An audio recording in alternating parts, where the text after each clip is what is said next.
welcome into another edition of Bama and Bourbon with Aaron Suttles from EA Alabama. I'm Lance Taylor from The Next Round. It is on Roll Tide Pods. Like, subscribe, share. We would appreciate that. It's where we talk bourbon and we talk Alabama football and soon to be Alabama basketball. They've got a big game tonight as we record this.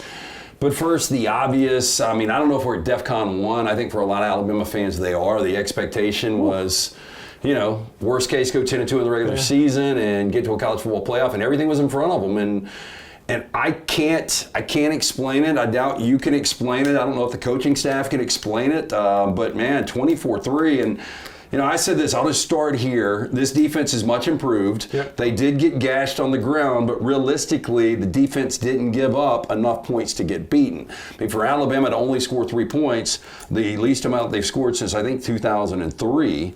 I don't know what's going on, man. I mean, you know, you hate to solely put it on the quarterback, but I said last week on this show the only way Alabama can lose is if Jalen Milroe reverted back to the Tennessee game, and he was worse. Yeah, look, tip your hat to Brent Venables, who anybody that talked to me in the lead up to the game said him having an extra week to prepare was the difference. Was scary to me, given that he's so good. And I think he took the shell of what Vanderbilt did on offense and defense and said, we're going to apply it and see if it works. What do we got to lose? We're in the middle of a bad season in Oklahoma. If it works, great. If not, no one's going to expect us to win anyway. And it worked. And I agree with you that the defense wasn't the reason they lost, but they also had a turnover inside the red zone. They blew some chances to Oklahoma did. So it was just a complete no-show by Alabama. I think the coaching staff is confused by it. The one good thing I'll say is that I haven't seen any finger pointing inside the locker room. The coaching staff there's no finger pointing going on. No's making excuses. I think they had to wear it, which is a sign of maturity. You know, that you're not pointing the fingers, you're not making blame anywhere else, but inward, and that's where it needs to be. Well, you know, and I do want to get back to internally and where this team might be, you know, mentally after their third loss. Jimmy Russell's 70th anniversary, 8-year-old release of Wild Turkey. The kicking chicken, right? Makes me think of my uncle. Was he a big Wild Turkey guy? Just old school drinker, man. Yeah, so this is 101 proof. The first time I had the Wild Turkey, and I'm not endorsing this, was when I was in high school, and I had a bottle of the rare breed. Yeah. And I thought 101 at that point, I was like, my gosh. And now, you know, we were doing 120 last week. Yeah, cheers, by the way. Cheers. This is like one of those old school go-tos. Like you said, it reminds you. I remember my great uncle, and he was in a dry county. We would have to pick him up a bottle of Early Times at the ABC store to take it to him. And I grew up in a dry county, so my uncle always dealt with the bootleggers. I mean, have we gotten to the point, I want to hear these stories, where 101 just doesn't really hurt? It's not bad. No. You've refined your palate, man. Yeah, I don't know. You feel a little heat in the chest. I don't know about you. But on the palate, it's great. Which is good because it's a little chilly outside. Right. They say this commemorative bourbon release honoring master distiller Jimmy Russell's 70th anniversary with Wild Turkey, making him the longest tenured spirits master distiller in the world. Wow. To honor Jimmy's incredible impact on the bourbon world, Wild Turkey is proud to present the limited edition Wild Turkey Jimmy Russell's 70th anniversary 8-year-old bourbon. This collector-worthy release, 8 years old, 101 proof, with an additional blend of 8 to 9-year-old whiskeys, hand-selected over a few of Jimmy's favorite rickhouses, best enjoyed neat or on ice. This bourbon is a true tribute to Jimmy's legacy. I like it. It's pretty good. And this is one of those bottles for your collection, and I was talking to you. Can you say it out loud? What an estimate of the bottles that are about to go into the new bourbon shelf? I recently straightened up the basement. Just organizing some stuff, and then I got some upstairs. It's well over 100. Wow. Yeah. So you're a more responsible bourbon collector, or let's say owner. Yeah. Like the problem is with mine, like I might have a cool bottle, and I'm like, damn, I'm gonna get into this. You know, whether it's a Rams win or something that excites me enough. I got into a Four Roses single barrel last night. Wow. Yeah. You know, somebody reached out to me, and look, and this is very good. Like I would highly recommend it, especially. You know, it's just nostalgic. Yeah. It is a new bottle. It's a cool looking bottle. Yeah. I had somebody reach out, and they're kind of, I say a bourbon novice, but they were like, what are a couple of good bourbons for the holidays? And that was one that I did mention was, who did you just say? Four Roses. Yeah, Four Roses, Knob Creek, which we had last week, just some of the standard go-tos. Bama and Bourbon always brought to you by our friends at MyBookie, mybookie.ag. Use that code next round, double that initial deposit. That's right, MyBookie will double your initial deposit when you use the code. Football season in full effect, so is winning season at mybookie.ag. Also, Beverage Place Pink Package, we'll get to those in a little bit. So one of the reasons that I was sold on this Alabama team being the best team in college football was what we saw on the sidelines against Missouri, what we saw on the sidelines and the coaching staff against LSU, the level they were playing at, the interaction we've had with some of the players and coaches, everybody seemed like they were on the same page. That is what is so baffling about this. You know, if this was in Athens, you know, things can break right. Alabama was up 28 on Georgia. Georgia got walked off against Ole Miss. But this is Oklahoma. This is a team that was 5-5. Offensive line wasn't very good. I think that's what is so shocking about this is the fact that Alabama was playing really good. There was a lot of confidence. The vibes were really good around that team, and I think that's why it was what happened Saturday all the way around. It's just no one can really figure it out. And look, you tip, like I said, you tip your hat to Oklahoma for having a game plan that worked. But I think if you're Alabama, you're just still trying to figure out what's going on. And what gets scary is now you're playing an Auburn team. I know we'll talk about that suddenly feels pretty good about itself. They're spouting off in the media the week of, and which tells me they feel pretty good about their chances going to Tuscaloosa. I thought it was an impossibility before the games on Saturday, but after watching where Auburn is right now and their ability to score points, because Keandre Lambert Smith has been great all year. But on the other side, now that Cam Coleman over the last couple of games is really emerging, they're starting to run the football with Jarquez. I didn't think that Auburn had a chance until the Alabama version that I saw this past weekend, and the way Auburn looked. I mean, Alabama's still healthy double-digit favorite here. But I can't believe we're having the conversation that this is a game that Alabama could possibly lose in Bryant-Denny. But I mean, that's the reality now. Yeah, and you start looking at, you lost the center of your defense that called your defense. Deontay Lawson's out for the season. And would you agree with this? I said this yesterday on the next round. Like, nobody was talking about that Saturday because everybody was so devastated with the loss. Like, if Alabama would have won that game, that would have been a major talking point. Huge loss for this defense. A guy that's quiet, but, I mean, played a lot of football for you when he's healthy.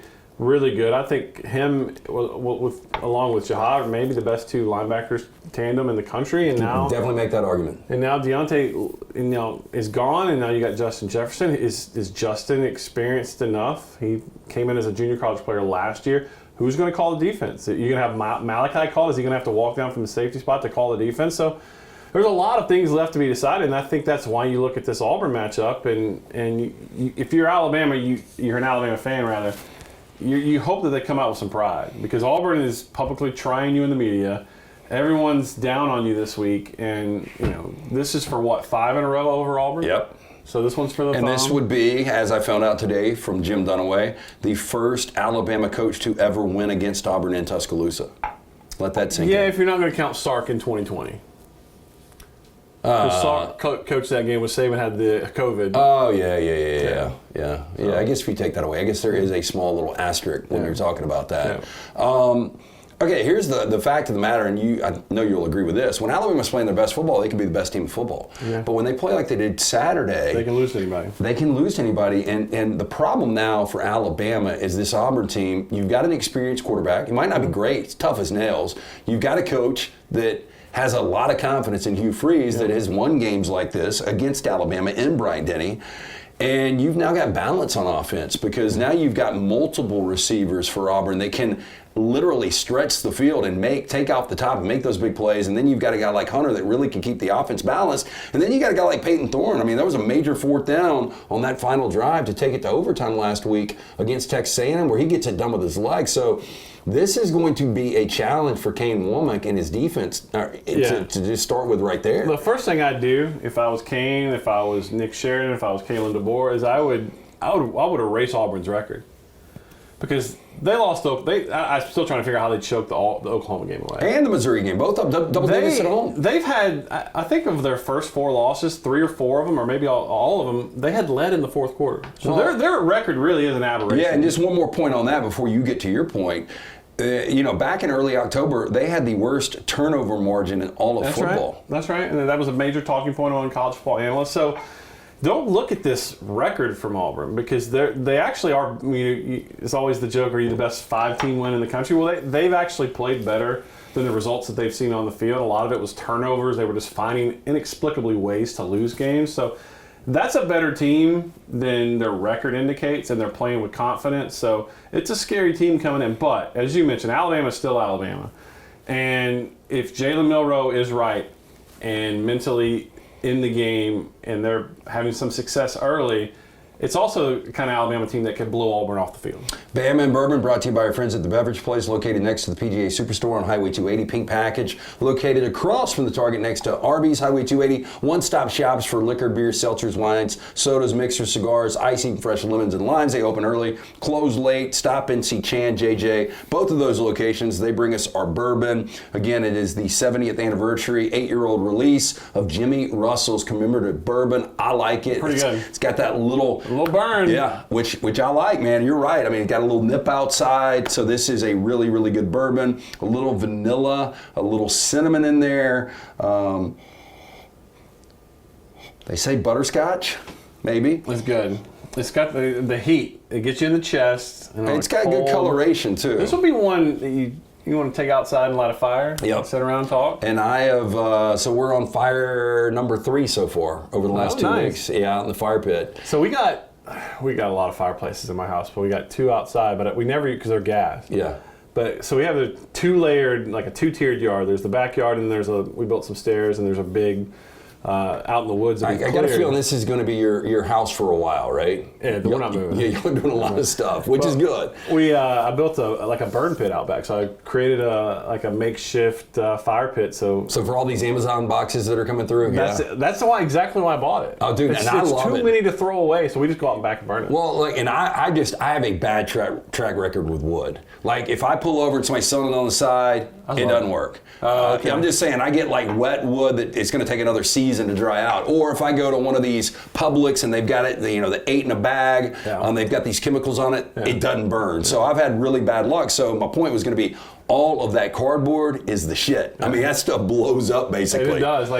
I probably shouldn't be burning everything I burn out there, but we live in, I got an acre and a half, and it's sort of wooded in the back. We've cleared it out so we can enjoy it, but it's turned out to be huge, just burning Amazon boxes. Okay, so Jalen Milroe, 11 of 26, 164 yards, 3 picks. I didn't think, there are times, man, where he looks, and I brought this up, so if you're, just bear with me one more time, I'll bring it up. He looks like the best quarterback on the planet as far as college football. And then there are times where he looks like a guy that is completely lost and completely raw. I don't know how to explain this. And I don't know, you hearing the coaches talking this week on the teleconference, doing the Monday presser, I don't know if they can describe what's going on. I think there's things like with every coach, there are things that players miss here and there. And some of it's on the receiver, some of it's not blocked well, and some of it's quarterback not making the right read. I think the things that you can notice when Jalen struggles, right? Particularly on the road this year, or not really at Vandy, because they did a lot of good things at Vandy offensively. But at Tennessee and at Oklahoma they're going to bring pressure to you, and they're going to press your wide receivers. And I think that's what Oklahoma did. I think that's what Tennessee did. They had a lot of success. I was actually on the sideline in Neyland Stadium. I was shocked how tight a coverage one-on-one they played Ryan Williams. I just thought that was a recipe for disaster. Yeah, well, the one, and, we can get to this whenever you want, on the illegal touching where it was an awful call. I still believe, just based on how much the offense was struggling, maybe it does spark them on that fourth down. I don't think it matters. Yeah, I didn't think it did. I think it was a 50-50 fourth down heave. I thought it was an incredible play from Ryan Williams. Incredible catch. And it was definitely a game. And I did say this, can you imagine if that would have cost them the game? If they lose a one-possession game. Imagine how much money that would have cost the SEC. Oh my gosh, yeah, because you lose a playoff contender. And listen, I know you guys are good friends with Josh Pate. You had him on your show, and he's been railing on this. And everyone wants the college football playoff. Everyone wants that TV money. Well, Greg Sankey coming out and saying, show some grace to the officials. Everyone makes mistakes. Sorry, no. That doesn't fly anymore. There's too much money involved. I agree. Too many high-stakes jobs involved from athletic directors, coaches, coordinators. It's time to pony up SEC. You make plenty of money. Trust me, they get that split of that TV money too. And when they're talking about hire some full-time damn officials. Or the Skycam, which you've got one obvious play like that where you make that call and it doesn't even take 2 minutes. They're like, hey, that was the wrong call, overturned, and you don't have the problem. Because I mentioned this, and like most people don't give a shit about the officials, but like that official is probably still like just replaying in his head. And that's what I'm about to say. I don't blame the official, man.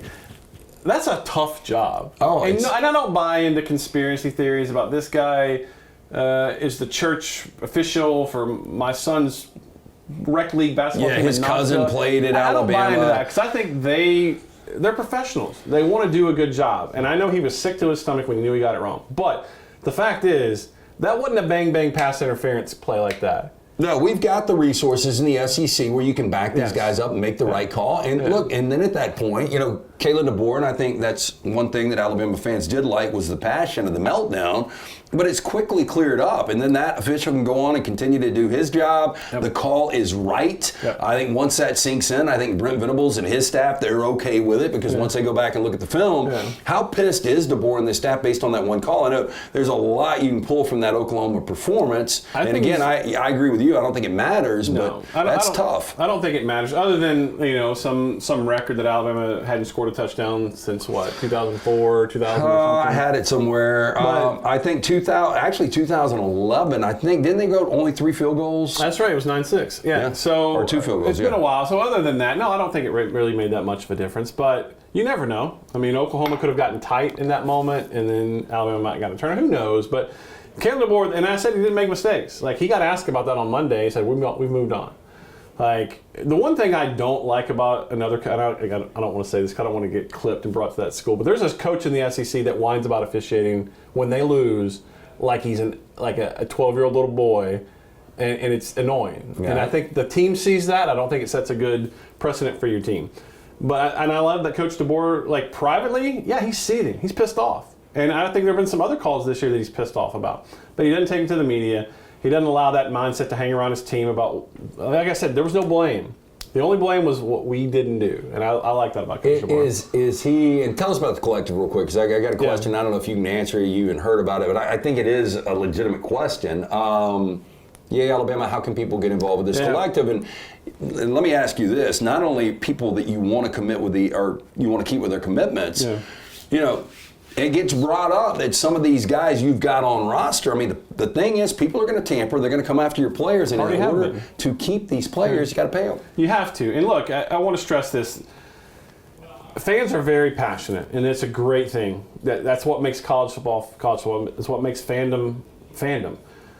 But I think they're using that passion and upset in the moment to we had several cancellations after the game because people are angry. That's the immediate emotion. Yeah. That's the guy that wakes up and he gets, it's because we're talking liquor. He gets blackout drunk and he apologizes to his wife. I took my shirt off at the party. I shouldn't have done it. And I don't blame him. Like, you're upset, and that team, you're like, why is my money going to that team? Here's the thing I want to stress. A membership now, this year, it can go into 2024 team. It's going to the 2025 class to help pay for that revenue sharing budget. It's paying for keep your players that you already like on your own roster. So I get it. It's your money. I'm not going to tell you what to do with it. But I try to think of it in terms of a 30,000-foot view rather than in the moment when we get heated. We need your support, yay-alabama.com, because I think you start seeing it, once this revenue sharing starts taking place, there's going to be tough decisions across college sports that are going to have to be made. And the more resources we have, the more we're able to withstand some of that. I know it's easy to digest this, but Alabama fans, and I don't think they have, you can't give up on Kalen DeBoer. No. I think he's an outstanding coach. You know how hard I was campaigning. I was like, Greg Byrne needs to hire this guy. I still believe in him. I mean, the track record is the track record. 9-3 right now, or 8-3, I should say. Don't want to jump the gun on that. 8-4 looks a lot different than 9-3. I will say that.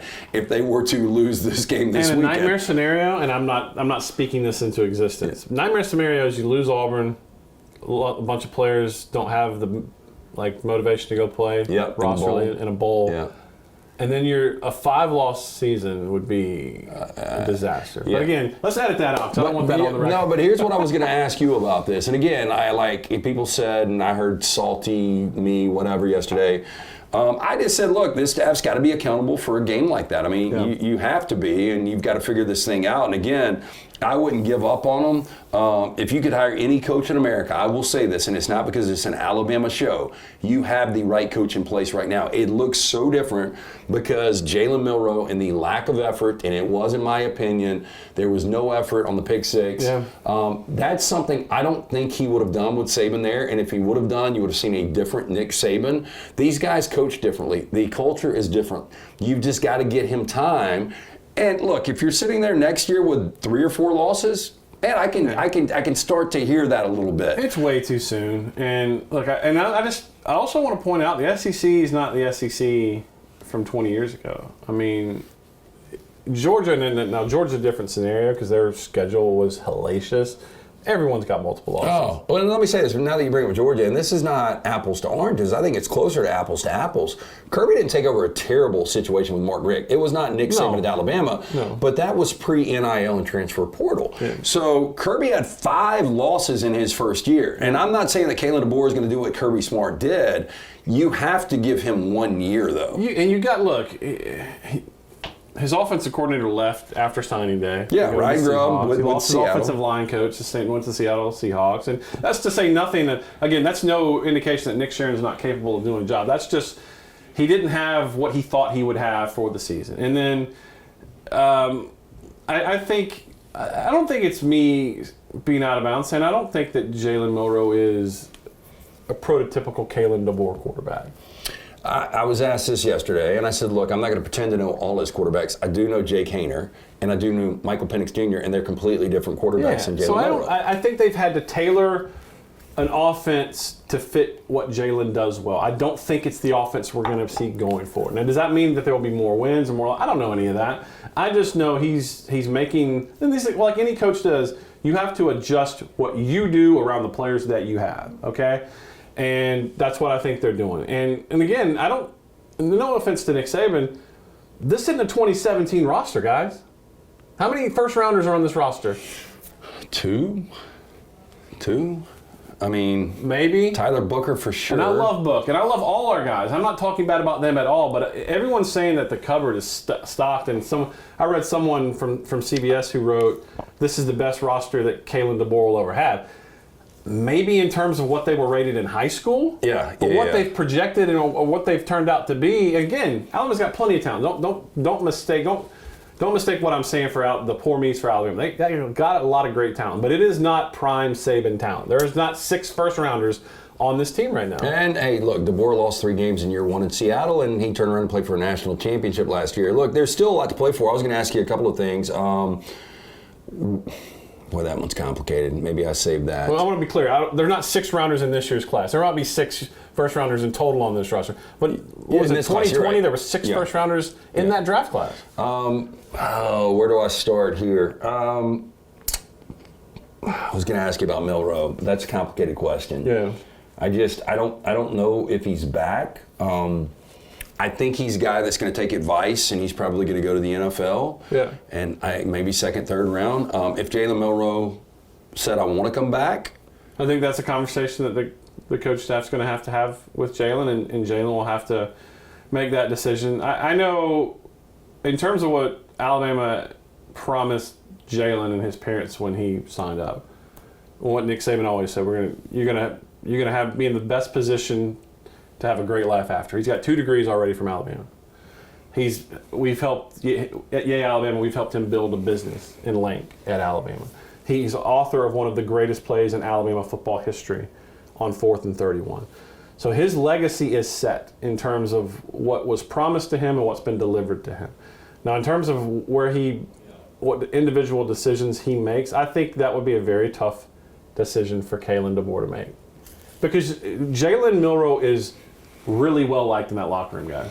He is really well respected. I have heard. And so, do you risk saying no? And I don't even speculate on that, because I'm with the collective, and it'll be misinterpreted that I'm saying something that I'm not. Yeah. I don't know anything. Yeah, I'll just say this: like, if I'm Jalen Milroe, based on the inconsistencies, and I know what that ceiling is, Like, if he can go out and wow next year 9 or 10 games, he could be the number 1 overall guy. He's got the skill set. I just think where he is right now, I just think it's an unknown. And if somebody doesn't take a flyer on him, I think he really falls. So I think whether it's at Alabama, which I think there's some fans out there that want him back and some that would be like, I'd rather give another guy an opportunity. He's going to make, $2, $3, $4, $5 million. So, to me, I would say come back again, whether it's Alabama or somewhere else, but we'll see. Yeah, I mean, that's why the Kalen DeBoer and their staff make the money they make. They make those tough decisions because I don't know. I know I'll say this about Jalen Milroe, and everyone's banging on him this week, and that's part of the position, guys. I mean, when you play quarterback, you get the praise. It's way too much praise, and you get the criticism when it's way too much criticism. He came to do media this week. Oh, look, so he stood up there and he answered questions, and that tells me a lot about a guy because it's so easy to say I don't want to do media. I know what I'm going to get asked. I know how I'm going to be held accountable. I don't want to do it, but that's part of being a leader. That's part of playing the quarterback at Alabama. Is you got to be that guy, and we've seen Peyton Thorne do that for you guys every Monday of the season, including some very tough Mondays for him. Yeah, that's part of playing that position. So good on Jalen and good on Peyton for not ducking those responsibilities because that's part of it. Okay, because they do get paid a lot of money. Saban was the absolute best, like the mentalist. Yeah. And he could figure out the message going into it. And I think even Saban right now, if he was in this spot with 3 losses, could probably sell this team hope. Mm-hmm. Like and I don't think he would go through the scenarios, but if Tennessee loses to Vanderbilt and Miami loses to Syracuse and Clemson loses to South Carolina, there are a couple of things. I mean, it would take the wildness that we saw last week, but everything is possible. Do you think this staff is selling hope, or is it as simple as, hey, look, this is a rivalry game. Before anything happens, we just got to go out and win this game, and everything else will fall into place? I think you just got to take this game. And if there is a criticism of the Saban era from me, and there's not, I'm sort of micro-needling here, I don't think he ever paid enough attention to the Auburn game. Like, that should be, and I think he's out there saying that Tennessee was actually the bigger game for his players when he was here. That's mind-blowing to me. This is Auburn. And well, I did say this, and I don't know if you would agree, but when you're sometimes 24 to 28 point favorite, it's hard to get motivated. It is, but it also is why, it's also why you go down to Auburn the last 2 years and lay an egg when you're vastly superior because you don't respect the team down there. Yeah. And I hope that... I will say the worst thing Auburn could have done was poke the cage this week, in my opinion. I agree. Auburn could still win this game easily, but there's no reason to wake this team up. Yeah, because when they're at their best, again, I think they can beat I know they can beat anybody in college football. And so I would hope that Kalen DeBoer understands the importance of this rivalry, that Alabama hadn't won 5 in a row over Auburn since, the 70s? So you're talking... And by the way, perception matters a whole great deal because... You're recruiting the state of Alabama head-to-head against this program. Oh, dude, drop it to 8-4, and then you threw in the scenario what guys could do going into a bowl game, and then you drop to 8-5. But then on the other side for Auburn, it's super important for them because if Hugh is able to close out a season, not only do you get to bowl game, you get more practice, and you give these seniors a reward, but you beat A&M and Alabama in back-to-back seasons. And they're recruiting well, so... that's why you cannot even afford to sell hope of what a committee sitting somewhere in a luxury conference room in some hotel is doing. Take care of business and beat Auburn. Well, that'll be a salve for a lot of the wounds that you suffered this past Saturday. Okay, before we get out of here, a few things first. The collective, Alabama. How can people get involved and keep a lot of these guys and continue to get the great commitments? Guess what, guys? Next week is the early signing period, and we got a pretty good recruiting class that we've got. We want to keep it. So yay-alabama.com, and the portal opens, I think, a week or so after that. So we want to keep the players that we got as well as bringing in that new talent. And the way that we can do that is have the resources. So yay-alabama.com. I remember the year before I got engaged, I got picked up. My youngest brother, or one of my younger brothers, picked me up from an apartment complex I was living in, and we were heading for Thanksgiving feast, and I made him to pull over to the Pink Package store, which I should have asked Chan if they're going to be open on Thanksgiving. I think they will be, but I picked up a bottle of bourbon on my way to the parents' house for Thanksgiving. This is back in the 90s. Beverage place, Pink Package, one-stop shops for everything you need for Thanksgiving, for game day, liquor, beer, seltzers, wine. wines, sodas, mixers, cigars, ice, even fresh lemons and limes, and just great people. Go see JJ Chan. Tell them the guys from Bama and Bourbon sent you. We heard about the collective, mybookie.ag, very important. Use the code NEXTROUND. You will double your initial deposit. Great slate coming up this weekend. Player props, sides, totals, everything available at mybookie.ag. Use that code NEXTROUND. And the Jimmy Russell 70th anniversary of the aged 8-year bourbon release right here, honoring the master distiller Jimmy Russell's 70th anniversary. 70 years he's been distilling. That's good, man. I mean, I know there's probably some people that have some thoughts on Wild Turkey, but that's good. Yeah, people are like, damn, you drink too much bourbon. Talk to my man Jimmy Russell, who's been doing it 70 years. Trust me, he doesn't spit this thing out when he's drinking it. So special thanks. This is good. Grab a bottle. I think we'll be having a different conversation next week. Unfortunately, it might be a little too late for Alabama, even if they win this game. There needs to be mass chaos. And we used to see it in the BCS days. That's all I'll say. Alabama fans, hold out hope. I remember Kansas State being a 13.5-point favorite against A&M, losing in 98. Miami got beat or UCLA got beat, one of the two. I mean, things happen. Yeah, USC lost to UCLA as a double-digit favorite. We have seen crazy upsets when it was a BCS, when there was only 2 spots available. You know, Notre Dame loses to USC. 2 lost Notre Dame, 3 lost Alabama. There will be conversations. So let's see what happens, but we really appreciate you guys jumping on. We do it each and every week, Bama and Bourbon, right here on Roll Tide Pods. Like, subscribe, give us that thumbs up and share. We would appreciate that. You guys have a great Thanksgiving and a wonderful Iron Bowl. Be safe out there.